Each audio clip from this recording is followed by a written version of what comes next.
Good morning बच्चों। बेटा आज हम पढ़ेंगे अपनी राजनीति विज्ञान वाली किताब। इतिहास की किताब में अपने 5 पाठ हो गए। अब राजनीति विज्ञान में 4 पाठ तो हमने पहले पढ़ लिए थे, कानूनों की समझ तक। आज हम पढ़ेंगे राजनीति विज्ञान का पाठ 5, न्यायपालिका। पाठ का नाम है न्यायपालिका। सरकार के 3 अंग होते हैं, मैंने बताया था आपको राजनीति विज्ञान में ही सारणी बना के। सरकार के 3 अंग होते हैं, पहला व्यवस्थापिका, दूसरा कार्यपालिका और तीसरा न्यायपालिका। तो व्यवस्थापिका और कार्यपालिका के बारे में हमने उन 4 पाठों में पढ़ लिया था कि कैसे हमारा संविधान है, संविधान में कितने अनुच्छेद है, और संविधान ने जो है सरकार के 3 अंग बताए हैं, व्यवस्थापिका, कार्यपालिका और न्यायपालिका। उसमें हमने व्यवस्थापिका और कार्यपालिका के बारे में तो जान लिया था कि व्यवस्थापिका क्या है, जैसे लोकसभा, राज्यसभा, जो उसको जो है व्यवस्थापिका कहते हैं। व्यवस्थापिका का दूसरा नाम संसद भी है। और फिर कार्यपालिका का निर्माण उसमें से ही होता है, जो लोकसभा का चुनाव होता है 5 वर्ष बाद, और उसमें से जो है मंत्री परिषद बनाई जाती है, तो उसको हम कार्यपालिका कहते हैं। जैसे व्यवस्थापिका के 3 अंग होते हैं, लोकसभा, राज्यसभा और राष्ट्रपति। और इधर आपके फिर वही जो है कार्यपालिका बनती है, उसी में से व्यवस्थापिका में से ही जो लोकसभा, राज्यसभा के जो सदस्य होते हैं उनकी मंत्री परिषद बनती है। और मंत्री परिषद में 3 स्तर के मंत्री होते हैं। प्रधानमंत्री भी उसी में आ जाता है, कार्यपालिका में मंत्री परिषद का ही अंग होता है। और तो इस प्रकार मंत्री परिषद और मंत्रिमंडल वो भी उसी का अंग है, मंत्री परिषद का ही। 3 स्तर के मंत्री होते हैं मंत्री परिषद में। उनमें से जो कैबिनेट स्तर के मंत्री होते हैं, सबसे उच्च स्तर होता है कैबिनेट स्तर, उसके मंत्री को जो है मंत्रिमंडल कहते हैं। ठीक है। और प्रधानमंत्री, मंत्रिमंडल के सदस्य भी मंत्री परिषद के ही सदस्य हैं, और प्रधानमंत्री भी मंत्री परिषद का सदस्य है। और वो सब जो मंत्री परिषद में जितने भी मंत्री है वो सब संसद के सदस्य हैं। ठीक है। इस तरह हमने जाना था। तो हमने देख लिया व्यवस्थापिका और कार्यपालिका के कार्य वगैरह। आज हम पढ़ेंगे सरकार का तीसरा अंग, न्यायपालिका।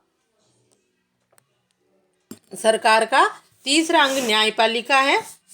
ध्यान रख लो आप, सरकार यहाँ लिख लो, सरकार का तीसरा अंग न्यायपालिका।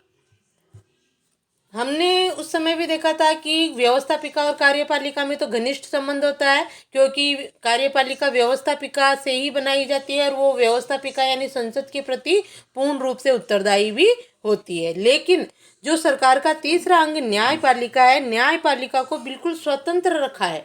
इसका कार्यपालिका और व्यवस्थापिका से कोई संबंध नहीं है। क्यों रखा है स्वतंत्र न्यायपालिका हमारे देश में? क्यों रखा गया है स्वतंत्र न्यायपालिका को? कि उस पर जो है कोई अनावश्यक दबाव न पड़े और वो स्वतंत्र और निष्पक्ष न्याय कर सके। अगर उनसे संबंध होता है तो मंत्री, प्रधानमंत्री का जो फोर्स रहता है न्यायाधीशों पे कि इसका फैसला इस पक्ष में दो, ये वो सिफारिश चलती है। लेकिन न्यायपालिका का किसी पर भी कोई दबाव नहीं है, ये स्वतंत्र है। और स्वतंत्र न्यायपालिका भारत में इसलिए रखी गई है कि भारतीय संविधान में कि वह स्वतंत्र और निष्पक्ष न्याय कर सके। गरीब, अमीर, किसी भी जाति का हो, किसी भी लिंग का हो, भारत के प्रत्येक व्यक्ति को जो है निष्पक्ष न्याय मिल सके। ठीक है। तो आज हम पढ़ेंगे न्यायपालिका। अब आप किताब खोल लो, आप लोग भी देखो। अखबार पर नजर डालते ही आपको देश भर की अदालतों द्वारा किए जा रहे कामों की झलक मिलने लगती है। लेकिन क्या आप बता सकते हैं कि हमें इन अदालतों की जरूरत क्यों पड़ी है? जैसा कि आप इकाई 2 में पढ़ चुके हैं, हमारे देश में कानून का शासन चलता है। पढ़ा था अपन ने कानून की समझ में। तो हमारे देश में कानून का शासन है। इसका मतलब, इसका किसका? कानून के शासन का मतलब अंडरलाइन करो। कानून का शासन चलता है हमारे देश में। इसका मतलब ये है कि सभी कानून सभी लोगों पर समान रूप से लागू होते हैं। और अब जब किसी कानून का उल्लंघन किया जाता है तो एक निश्चित प्रक्रिया अपनाई जाती है। सभी कानून यानी हमारे देश में कानून का शासन है। कानून के शासन का मतलब होता है कि सभी कानून सभी लोगों पर समान रूप से लागू होंगे, यानी कानून सबके लिए समान है और कानून की दृष्टि में सभी व्यक्ति समान है। ये होता है कानून के शासन का मतलब। और जब किसी कानून का उल्लंघन किया जाता है किसी भी व्यक्ति द्वारा, तो उसकी एक निश्चित प्रक्रिया होती है कि उल्लंघन करने वाले को उस प्रक्रिया के अनुसार दंड दिया जाता है। और वो दंड कौन देती है? वो न्यायपालिका। कानून के शासन को लागू करने के लिए हमारे पास एक न्याय व्यवस्था है। जो ये कानून का शासन है, इसे लागू करने के लिए हमारे पास एक न्यायपालिका है, न्याय व्यवस्था है, वही न्यायपालिका है। कि अगर कोई व्यक्ति कानून के समान किसी को समान नहीं समझा जा रहा है या कानून उसके साथ समानता का व्यवहार नहीं कर रहा है, तो व्यक्ति किसकी शरण में जाएगा? न्यायपालिका की शरण में। न्यायपालिका जो है उसको न्याय दिलाएगी। इस व्यवस्था के बारे में, इस व्यवस्था में बहुत सारी अदालतें हैं। न्याय व्यवस्था, जो हमारी न्याय व्यवस्था है, उसमें बहुत सारी अदालतें हैं। वहाँ नागरिक न्याय के लिए जाते हैं। सरकार का अंग होने के नाते न्यायपालिका को भारतीय लोकतंत्र की व्यवस्था बनाए रखने में अहम भूमिका निभाती है। सरकार का अंग है, तीसरा अंग है, इसलिए न्यायपालिका भारत की लोकतांत्रिक व्यवस्था को बनाए रखने में भी अहम भूमिका निभाती है। कि लोकतंत्र शासन है हमारे भारत में, जिसके अनुसार नागरिकों को अधिकार दिए गए हैं। नागरिकों को जो अधिकार है, अगर उनका अधिकारों का हनन होता है किसी भी नागरिक का, तो वो जो है न्यायपालिका की शरण ले सकता है। और हमारा संवैधानिक लोकतंत्र है, इसलिए संविधान की रक्षा भी हमारी न्यायपालिका करती है। संविधान, कानून किस में लिखे हुए हैं? संविधान में। तो कोई कानून का उल्लंघन करता है, संविधान का उल्लंघन करता है, तो भी उसको जो है न्यायपालिका दंड देती है या फैसला करती है। तो इस प्रकार लोकतंत्र की व्यवस्था को बनाए रखने में भी महत्वपूर्ण भूमिका निभाती है। अगर न्यायपालिका नहीं हो तो सब अपनी मनमर्जी करने लग जाए, शासन भी अपनी मनमानी करने लग जाए, सरकार भी और जनता भी। तो ये दोनों पर नियंत्रण रखती है, सरकार पर भी और जनता पर भी। कौन? न्यायपालिका। यह इस भूमिका को केवल इसलिए निभा पाती है क्योंकि ये स्वतंत्र है। ऐसा क्यों कर पाती है न्यायपालिका? क्योंकि न्यायपालिका स्वतंत्र है। कार्यपालिका, व्यवस्थापिका या किसी भी व्यक्ति का उस पर कोई दबाव नहीं है। स्वतंत्र न्यायपालिका का क्या मतलब है? तो स्वतंत्र न्यायपालिका का यही मतलब होता है कि न्यायपालिका स्वतंत्र है, कार्यपालिका व्यवस्थापिका से कि उसका कोई संबंध नहीं है, और वो जो है स्वतंत्र और निष्पक्ष न्याय प्रदान करती है देश के नागरिकों को और संविधान की रक्षा करती है। क्या आपके आसपास की अदालत और नई दिल्ली में स्थित सर्वोच्च न्यायालय, अंडरलाइन करो इस पर, हमारा सर्वोच्च न्यायालय कहाँ है? नई दिल्ली में स्थित है, ये याद रखोगे आप। क्या आपके आसपास की अदालत और नई दिल्ली में स्थित सर्वोच्च न्यायालय के बीच कोई संबंध है? हाँ, ये इन सब न्यायालयों में संबंध है। अगर तीन स्तर की न्यायालय होते हैं हमारे देश में, 3 स्तर के। उसमें अधीनस्थ न्यायालय, उच्च न्यायालय और सर्वोच्च न्यायालय। फैसला अधीनस्थ न्यायालय से उच्च न्यायालय और उच्च न्यायालय से सर्वोच्च न्यायालय में आता है। इनमें जो है संबंध होते हैं, घनिष्ठ संबंध है। इस अध्याय में आपको इन्हीं सवालों के जवाब मिलेंगे। ये इस अध्याय में हम क्या पढ़ेंगे कि स्वतंत्र न्यायपालिका का क्या मतलब होता है, क्या सर्वोच्च न्यायालय और अन्य न्यायालयों का आपस में संबंध है, इस तरह के प्रश्नों का उत्तर हमें मिलेगा। तो हमारा सर्वोच्च न्यायालय कहाँ है? प्रश्न भी बना लो आप। भारत का सर्वोच्च न्यायालय कहाँ स्थित है? नई दिल्ली में। ठीक है, यह है सर्वोच्च न्यायालय की तस्वीर। ये हमारे भारत का सर्वोच्च न्यायालय है जो कहाँ स्थित है? नई दिल्ली में। ठीक है, अब देखो थोड़ा सा स्कोर पढ़ लेते हैं। न्यायपालिका की भूमिका। न्यायपालिका आगे आएगी अपने। ये 3 स्तर की न्यायपालिका होती है हमारे, ये बना हुआ है। इसका पहले वर्णन करेंगे अपन, उसके बाद इसको देखेंगे अपन। थोड़ा अभी बता देती हूँ। ये जो है, यहाँ तो आती है अपनी निचली अदालतें। निचली अदालतें यानी अधीनस्थ न्यायालय जो जिलों में होते हैं, जिला अदालतें कहते हैं उनको। ये कहाँ होती है? प्रत्येक जिले में। ठीक है, यहाँ आता है उच्च न्यायालय, उच्च, जो प्रत्येक राज्य में होता है। ठीक है, और यहाँ आता है सर्वोच्च न्यायालय जो नई दिल्ली में स्थित है, ये पूरे देश का है।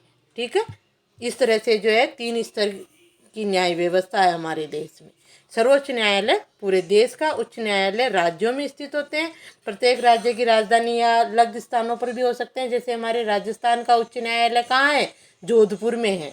ठीक है, लेकिन वो एक राज्य का एक ही होता है, उसकी ब्रांच हो सकती है। जैसे हमारे राजस्थान का उच्च न्यायालय जोधपुर में है और उसकी एक ब्रांच जयपुर में भी है। ठीक है, और ये जो है जिलों में होती है। निचली अदालतें या अधीनस्थ न्यायालय या जिला अदालतें कहते हैं इनको पढ़ेंगे जब हम और समझेंगे इसको।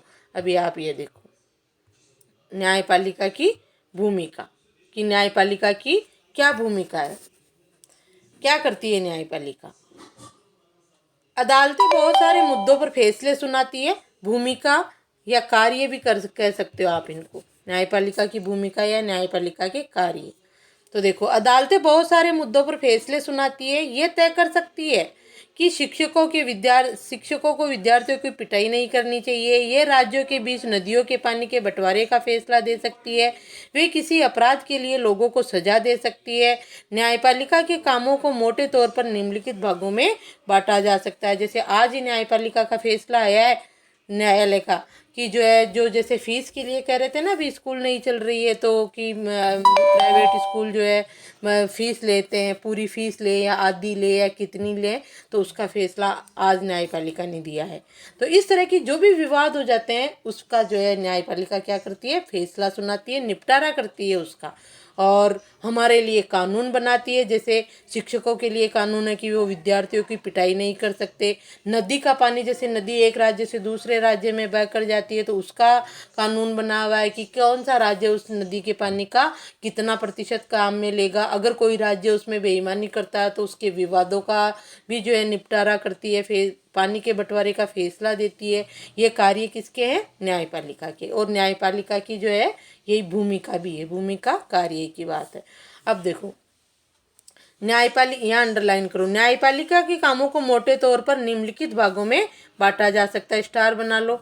न्यायपालिका के काम वही कार्य है ना, न्यायपालिका के कामों को निम्नलिखित भागों में बांटा जा सकता है। प्रश्न भी बनेगा ये कि न्यायपालिका की क्या भूमिका है या क्या कार्य है। तो सबसे पहला कार्य न्यायपालिका का 1 नंबर डाल लो, विवादों का निपटारा करना। देश के नागरिकों के बीच, लोगों के बीच, जनता के बीच अगर किसी भी विवाद को लेकर, विषय को लेकर विवाद हो जाता है, किसी भी विषय को लेकर अगर विवाद हो जाता है, नागरिकों के बीच हो जाता है, कई बार दो राज्यों के बीच हो जाता है, जैसे नदी के पानी का बताया मैंने, उसमें कई बार राज्य और देश के बीच में भी हो जाता है। तो इन सब विवादों का निपटारा कौन करती है, न्यायपालिका।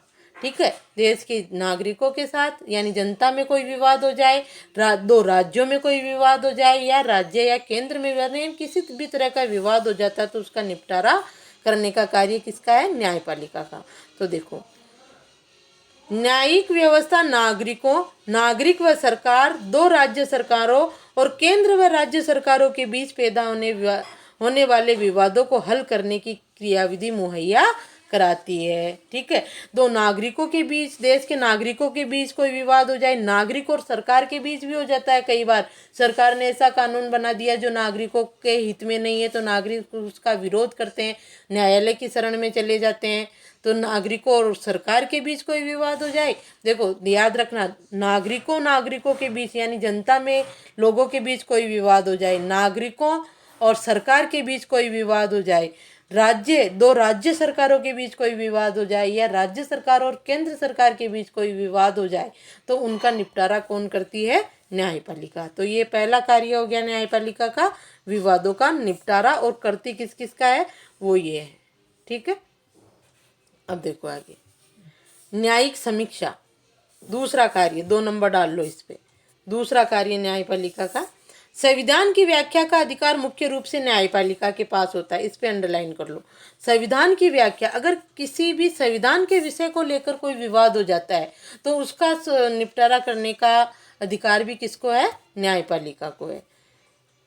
संविधान की व्याख्या का अधिकार मुख्य रूप से न्यायपालिका के पास है। इस नाते यदि न्यायपालिका को ऐसा लगता है कि संसद द्वारा पारित किया गया कोई कानून संविधान के आधारभूत ढांचे का उल्लंघन करता है तो वह उस कानून को रद्द कर सकती है। इसे न्यायिक समीक्षा कहते हैं। ये भी प्रश्न बनेगा अलग से, न्यायिक समीक्षा किसे कहते हैं। देखो क्या होता है कि कई बार जैसे हमारी संसद ने, हमारी सरकार ने कोई ऐसा कानून बना दिया जो नागरिकों के हित में नहीं है, और या फिर वो कानून जो है संविधान का उल्लंघन करता है, संविधान के अनुसार नहीं है।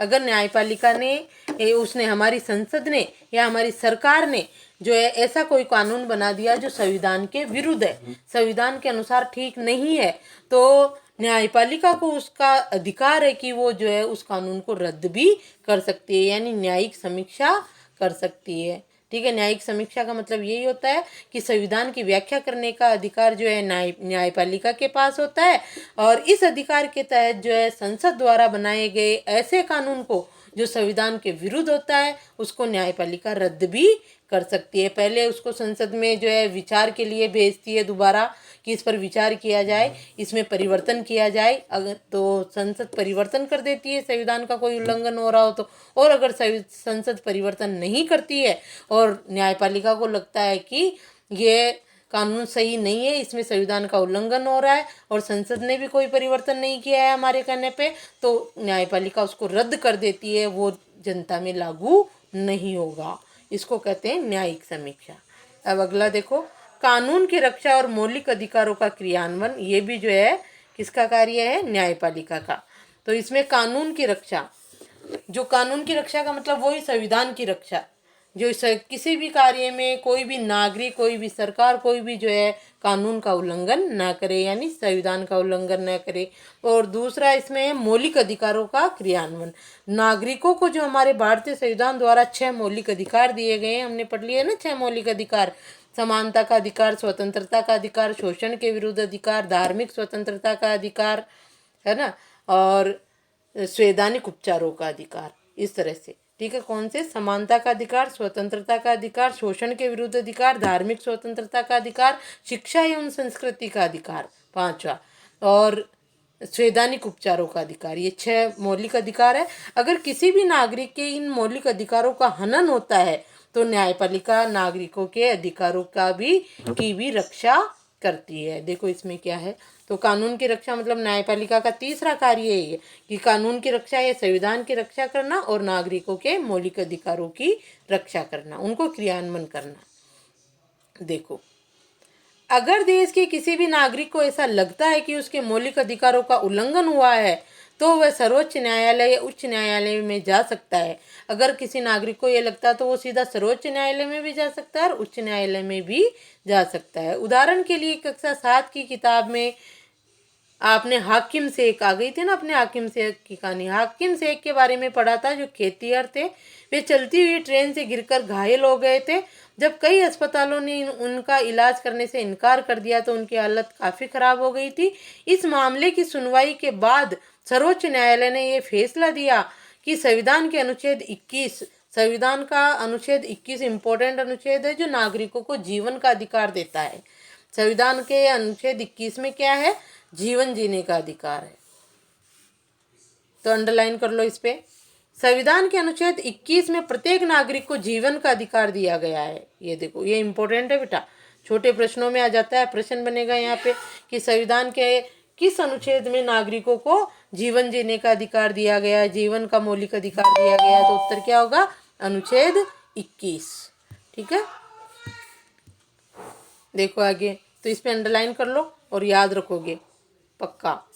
अनुच्छेद 21 में प्रत्येक नागरिक को जीवन का अधिकार दिया गया है। जैसे हाकिम शेख की कहानी हमने पढ़ी ना, अच्छा, दिया गया है। और उसमें स्वास्थ्य का अधिकार भी शामिल है। जीवन जीने के अधिकार में स्वास्थ्य का अधिकार भी शामिल है। तो जो हाकिम शेख थे वो बीमार हो गए, उनके दुर्घटना हो गई थी और किसी न्यायालय ने जो है, किसी भी अस्पताल ने उनका इलाज नहीं किया, जिससे उनकी तबीयत और ज़्यादा खराब हो गई थी। ये हमने जो है कानून वाले पार्ट में पढ़ा था उदाहरण के रूप में। तो जो है उन्होंने केस कर दिया, और केस कर दिया तो हमने वहाँ देखा था कि जो सर्वोच्च न्यायालय ने फैसला दिया कि इनके स्वस्थ होने के लिए, और ये जो ज़्यादा बीमार हो गए किसी अस्पताल में इलाज ना होने के कारण, तो जितना भी खर्चा हुआ है वो जो है वो अस्पताल देंगे या सरकार देगी, इस तरह का फैसला दिया गया था। तो इस तरह से जो है न्यायपालिका हमारे अधिकारों की रक्षा करती है। ठीक है, चलती ट्रेन से गिरकर घायल हो गए थे तो कई अस्पतालों में ले गए लेकिन उनका इलाज नहीं हुआ। सरकारी अस्पतालों में भी ले गए लेकिन उनको भर्ती नहीं किया। तो फिर उनकी तबीयत ज़्यादा बिगड़ गई, उनके घर वालों ने केस कर दिया और उसका सारा खर्चा उन अस्पताल से दिलवाया गया न्यायालय द्वारा। तो हुई ना रक्षा। आगे देखो, फलस्वरूप न्यायालय में पश्चिमी बंगाल सरकार को आदेश दिया कि वह अस्पतालों की लापरवाही के कारण हाकिम शेख को जो नुकसान हुआ है उसका मुआवजा दे। सरकार को यह आदेश भी दिया गया कि वे प्राथमिक स्वास्थ्य व्यवस्था की रूपरेखा तैयार करें और उसमें आपात स्थितियों में रोगियों के इलाज पर विशेष ध्यान दिया जाए। ये हाकिम शेख के लिए जो है पश्चिमी बंगाल के थे वो, तो पश्चिमी बंगाल के न्यायालय ने, उच्च न्यायालय ने ये फैसला दिया कि उनको जो भी नुकसान हुआ है वो शारीरिक रूप से या जो है ज़्यादा बीमार हो जाने से उनके पैसे ज़्यादा खर्च हुए हैं, स्वास्थ्य का नुकसान हुआ है, उस सब का मुआवजा दे। ठीक है, तो इस तरह से जो है सर न्यायपालिका कानून की भी रक्षा करती है, संविधान की भी रक्षा करती है और नागरिकों के मौलिक अधिकारों की भी रक्षा करती है। ठीक है, पश्चिम बंग खेत मजदूर समिति बनाम पश्चिमी बंगाल राज्य के तहत, इसके तहत जो है हाकिम शेख को मुआवजा दिलाया गया।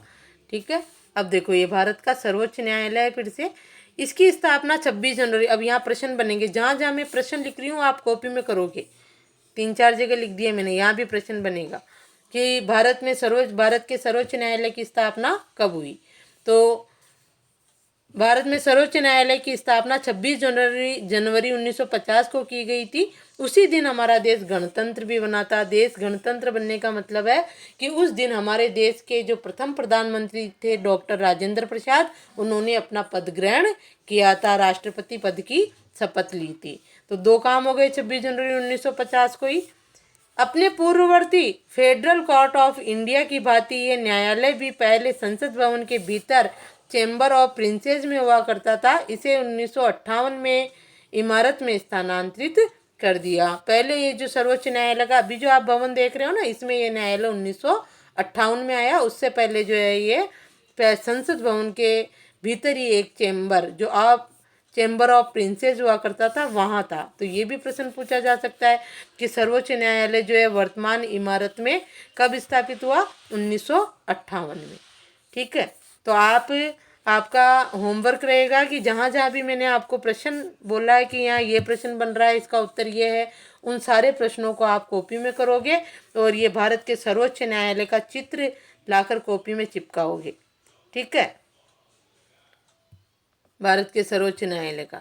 और उसके बाद जो है ये क्वेश्चन भी करोगे कि न्यायपालिका की भूमिका को समझाइए, या न्यायपालिका की, भारतीय न्यायपालिका के कार्यों को समझाइए। ये ना न्यायपालिका के कामों को कितने भागों में बांटा जा सकता है, तो इसका वर्णन भी करोगे आप। ठीक है, आए समझ में।